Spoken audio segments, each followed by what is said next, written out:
All right. Okay, cool. So today we're going to be presenting, Mike Bergen and I, a structured way to introduce Mathchops to your students. And over the years, I've gotten a lot of requests from students and tutors about what is Mathchops, how does it work, how do I use it? And what I'm hoping is that with this structured curriculum, you'll be able to help students figure out how do scores go up, how does Mathchops help with that process, and then how do you use Mathchops, so that by the end of this maybe 10 or 15-minute introduction you're going to do with them, they're really excited to use it, they know how to use it, and they're primed to increase their scores a lot. So what I'm going to do is show you the student version of this curriculum. There's also a teacher version that has notes, and I'll circle back to that later. But just for the first pass, you'll kind of see what the student would see. And we're anticipating making changes to this in response to what seems to work for everybody. I'm very happy with this version, but we always are going to listen and try to make it better. So the discussion is just going to start with how do scores go up? And I always say to students, same questions show up over and over. Numbers have changed, the setup changes, but it's the same basic skills that they're trying to test. And when you get better at those skills, your scores are going to go up. So the basic formula that you see here is figure out what's on the test. Within that group of concepts, figure out what you need to work on in order to get better scores. Practice those skills, and then just keep going till you like your scores. Now, as we know, different tests have very different question types on them. This is the most recent SAT versus ACT graphic that I just finished last week. And students usually really like looking at this. Sometimes I'll just give them, 30 seconds or something to just kind of look at it and ask questions. In the teacher notes, I've added a couple points that you might make, but certainly, the fact that slope is much higher on the SAT than it is on the ACT. And in fact, all of algebra is much more prevalent on the SAT. Whereas on the ACT, you see fractions and more probability, things that are beyond quadratics like ellipses or vectors. So you want to know these things if you're preparing for a test, because you don't want to waste time on something that's not even going to show up. So the next page of the document is kind of getting a little deeper into this process. So even if you do know what's on the test, what are the things that you're good at? What are the things that you need help with? What are the high yield concepts, basically, the things that are actually going to lead to points? And this is our own representation of sort of obviously a truncated version of a student's field of knowledge. So if you think of going from left to right here, it's getting from easy to hard. And each row is a problem type, or a concept. So maybe like slope or proportions or something like that. And for some of these questions, there's no need to work on it. The student already knows it. These are the green checks. Like you're not going to get any more points out of those questions. And then there are others that are maybe a little bit too hard. They are going to take a long time for you to explain. It takes a lot of work to maintain them. Those are not really a high priority either. But these yellow question marks, that's really where all the action is. Those are the ones that maybe they used to know but forgot, or they know everything but that concept. They know everything adjacent to that concept, and they can learn it really quickly. So what you want to do is turn these yellow question marks into green checks and turn some of the red X's into yellow question marks. And the more you practice, the more this process will occur. You'll just keep converting those yellow question marks into checks. Now, the difficulty, of course, is that there are a lot of different things that can show up. There's no way for a student to know what those questions are. And there's no way for you as a tutor to know what the student knows, certainly at the beginning. It's very, very hard to keep track of all that. Even if you taught percent increase in September, like, do they still know it in November? Have they been doing it in school? Have they seen it on a practice test? So a big part of Mathchops' value is that it's keeping track of all this work the student is doing, and it's putting the high yield questions in front of the student. And the idea is that you get these questions right in Mathchops, you're going to get them right on the test too, and then your scores are going to go up. So now that they understand how scores go up, and the role that Mathchops is supposed to play in that process, then you want to get into the app itself. And if the computer is part of your session, when you're introducing Mathchops, then I would go ahead and just have them log in and maybe try the level challenge as you're talking through this particular game. And you want to start with the level challenge because it's the key game on the site. Every game's difficulty is determined by your level on the level challenge. So you'll just show them how initially it's pretty easy. There's no timer. You only have to get 6 questions right before you get 3 wrong. But as you keep beating that game, it gets harder and harder. There's a timer that's introduced, there's more questions, and the questions themselves are quite difficult. At a certain point, you're going to get stuck. Wherever you get stuck, that's a really accurate score prediction. And that's the point where you want to start using the other games. So, at this point, you might have them play the level challenge themselves. Even if they don't do the full game, maybe they'll just do 1 or 2 of the questions, enough to hear that coin sound, because a lot of students really like the coin. Just get a sense for how the interface works. And then you'll want to move on to the category challenges. These are probably the most important games outside of the level challenge, because they allow you to target specific categories at specific levels of difficulty. So if they're in the app, you can show them the full grid. Here on this printout, we're showing just one row, but I think that's enough to give them the idea. The green is a badge that's been earned by a student. The lock one is not available to them yet because of their overall level. And these games only have 6 questions. So you're holding out the promise that they can earn that score. And I think a really important point for you to know, you won't necessarily share this with the student, but they're not going to beat the level challenge that many times. I mean, they might beat it 5 or 6 times, maybe 7 times if they're lucky over the course of using Mathchops, but they're going to play way more than 7 games. I mean, they might play 100 games for you, and you want those to be fun experiences, things where they feel like they had a victory in there. And so there are other games, which we'll get to in a second, but the category challenges are kind of a nice compromise, because you can earn that score of, let's say, a 680, and it doesn't take that long. It might take them 5, 10, 15 minutes to earn it, but it doesn't distort the overall score prediction on the site either. And this just kind of shows all the categories on both tests, in case the student has not yet figured out which test to prepare for, or if they're just going to prepare for both at the same time. So next, you would introduce the other games quickly. So we have Diamond Dash, that's sort of a Jeopardy style game, and you're trying to answer as many as you can in 5 minutes. You can practice things you missed. Break the Bank is my favorite. You bet according to how confident you are in your answer. If they're curious about any of these games, you can open them up while you're describing them. And of course, from your perspective, you don't really care what game they play. You just want them to be working on those high yield questions. So anything that they're excited to work on is fine. And you can make assignments out of these games. If they're like, I really like Break the Bank, fine. You can tell them to get to a certain point total on Break the Bank, or maybe just try to beat the game entirely. So Winner Takes All is one that works through all the levels of difficulty. It's really good for high scorers in particular when they're getting close to the test. And Predict Your Score, we're going to touch on a little bit more in a minute, but students like that a lot because it produces a score prediction at the end, and it only takes about 10 minutes.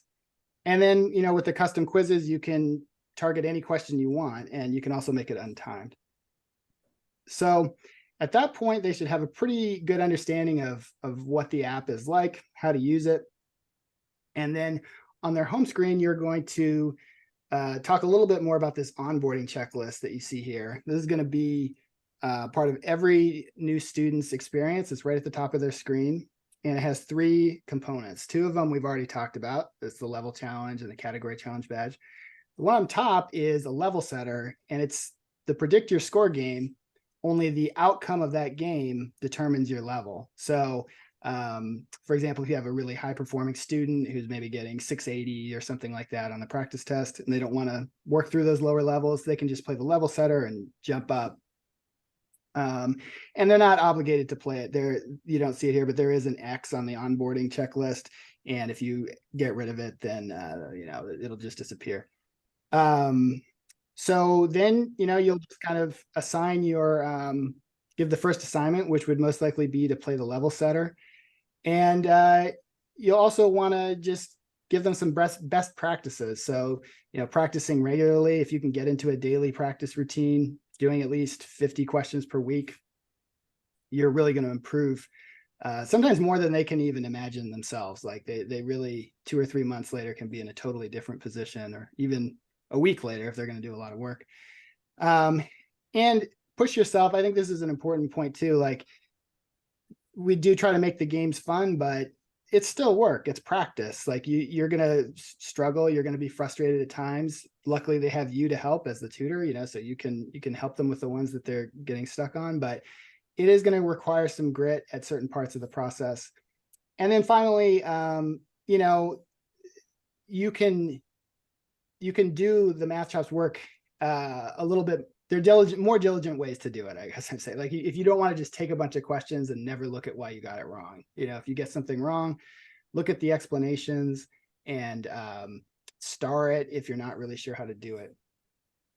At the end of this, we're also going to include these appendices that go into more specifically what shows up on these tests. So the easier path of the digital SAT, and you see like how frequently these concepts appeared in the blue book.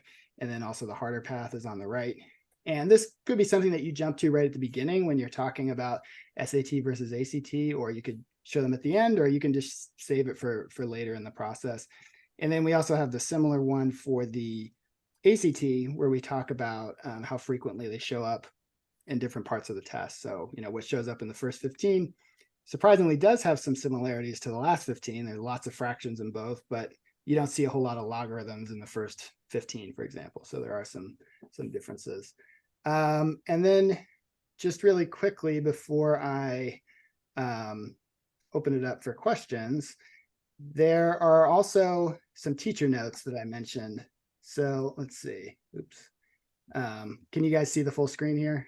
So let me see if I can get rid of that. So on the right here, you would see the teacher notes for the first page. And these have like some hints about what you might want to point out on the graph. Like, for example, that slope appears 20% of the time, or that the ACT is more spread out. And there are comments throughout, like things that I might say to my own students, extra material in effect that you can use when you're working through each page. So I'm going to stop there and open it up for questions. Okay, let me see it. Is this PDF available to look at after the? Yeah, we will be sending a copy of both PDFs to everyone. Oh yeah, I see Mike answer that. Okay. Let's see. Sorry, and Mike, I've been talking the whole time. I don't know if there's anything you wanted. Well, you really covered everything. So the point here is that, I think many people who are in this group already use Mathchops. And what I found challenging is having a clear path to getting students on board with Mathchops in a tutoring setting, or having my teachers know what to do. And so, Mike and I spoke about, Mike was already working on an onboarding checklist, but I find, as a curriculum developer, I find that it's really valuable if you have a piece you can give to the student and a piece that you bring extra value to as the teacher. You can make this part of a session, whether it's a group or an individual session, and very clearly walk a student through it. And then that they have the piece. If they have questions, they can reference it. But the whole goal is to make it easier for us as professionals, not just to get our kids on board with Mathchops, but maybe I have a little vested interest in making it part of the credited time when you're working with a student. I want it to be part of the session. I want it to go in with the rest of the curriculum. And as people look this over, what we're looking for is feedback. This is a beta. Like, this is the first, this will be the field test, and it'll be a living document. We will update it. The reason we made the pieces at the end, the Mike's analysis of both the SAT and ACT common topics, is because we know that those will be updated in time, and we'll be updating that as well in the document. Yep. And I'll say when Mike first told me about the idea, I was kind of thinking, well, maybe this will be useful for some of our users. But by the time we finished making it, I was thinking like, no, I'm actually going to use this myself because I realized that I sort of will introduce Mathchops in a kind of haphazard way sometimes. And to just kind of in a structured way, point out like, this is how your scores are going to go up. This is what Mathchops is going to do. This is how you use it. I think it's going to help students really hit the ground running with it. So Mike, there are a couple of questions that Victoria has. First about, can I use this with a group? And second, how does a tutor or parent monitor the progress? Which is more of a Mathchops question. Yes, so using it with a group, I mean, you could print out the student piece and give it to everyone in the group, and you could walk through. If there, I guess it depends, you know, if the group is going to have the laptop access, then, you know, you probably have them do the level challenge and a category challenge as part of it. But if not, you can just work through the PDF. Do you have any thoughts on that, Mike, on how you would use it with the group? Or I would, Tim, you have a So what I've done for some of my groups is you have the create a class option. So when you choose, like I'll do the custom quizzes most often, and I'll assign my students individual quizzes. But if it's a group, I'll create the custom quiz on a couple topics. Let's say I really want to hammer systems. I'll just do like a 640 up SAT systems, 10 question, send it to the class. So then each of the students is going to get that set of questions. Yep. And that's like after they're already, you know, familiar with the tool. tool. Yeah, that's when they're using it already, but yeah, that's their. No, absolutely. Yeah. And to the question about monitoring progress. So on your roster, you can click any one of your students and then see all of their recent questions. And then can mom see that too? Meaning, can mom receive an email saying how much of the homework was done or not done? Yeah, so you can enter the parent's email into a field on the student's profile, and then the parent will get a weekly progress report that says how many questions were answered and on what day. One thing that's a little different about Mathchops is that it's not a homework assignment in a typical sense of like, here are 17 questions to answer. A lot of times the homework's more like a goal, like try to get to level 640 or try to earn these category challenge badges. So a lot of times I will communicate that to the parent just in a quick email or, you know, verbally. But certainly they can just see how many questions are being answered and what the overall score is. And that is usually mostly what they're interested in anyway. So Shahar, I think you've yeah, sorry. Oh, my name's not that. I make that hard for you. Good job. I have I just have some questions that I found hard to put in the chat. I noticed I've been using it for like 5-6 weeks now. Love it. As you know. And one thing I noticed, I think it's recent, there's like a practice your problem areas game. I feel like that just showed up. Well, that's because you have to have enough missed questions in order for it to fill the quiz. So it'll, you know, I see. Practice things you missed. So if you've only missed 3 questions, then we don't want to give you that as an option when we can't actually produce the game. But, you know, once you've missed enough questions, then it starts to appear. And then the question is that pulling from like the category, like, you know, when you look at the yellow bars and that some of them are lower, or the red bars where the percentages are lower, is it pulling sort of in a category way like that, or from specific questions that were missed? I'm just if I tell kids to do that, what are they actually kind of going to be doing? They're just doing, I believe it's up to 13 missed questions, and then there's certain algorithms that determine what any student would see. Like, for example, if they had missed that question but then subsequently got it right twice, it wouldn't be part of that quiz. Okay. You know, okay. Things like that. Yeah. My second question is, like, maybe this isn't really answerable, but what kind of results data do you have tracked to how many questions a kid is answering a week? You know, do you have some correlations there that? Yeah. So, I mean, the numbers, we've run them several times and they always come out about the same. It's basically 600 questions translates to about 100-point SAT increase or a 6-point ACT increase. I believe the increase was actually slightly higher than that, but it was around there. And of course, they're not just doing Mathchops, right? They're working with tutors, they're doing tests, but Sure. all we have is the Mathchops data. So. And I presume that's relative to where they're starting. 600 won't be enough to get from a 700 to an 800. Right, exactly. Yeah, it is an average, So I mean, there's some where they maybe, they went from 720 to 780 and you're thrilled. But that on the other hand, you might have someone who goes from 550 to 700. So, it's an average. But Can I ask one more question? I'm sorry, I'm going to throw them all at you. Okay. Do you think it's as effective for someone going from 750 to 800 as it is for someone going from 500 to who wants to do a 650? I've had tutors say, I think this is amazing up until around 750, and then I'm not sure anymore. And I haven't had enough experience with kids at that level, my own with Mathchops and tutoring them.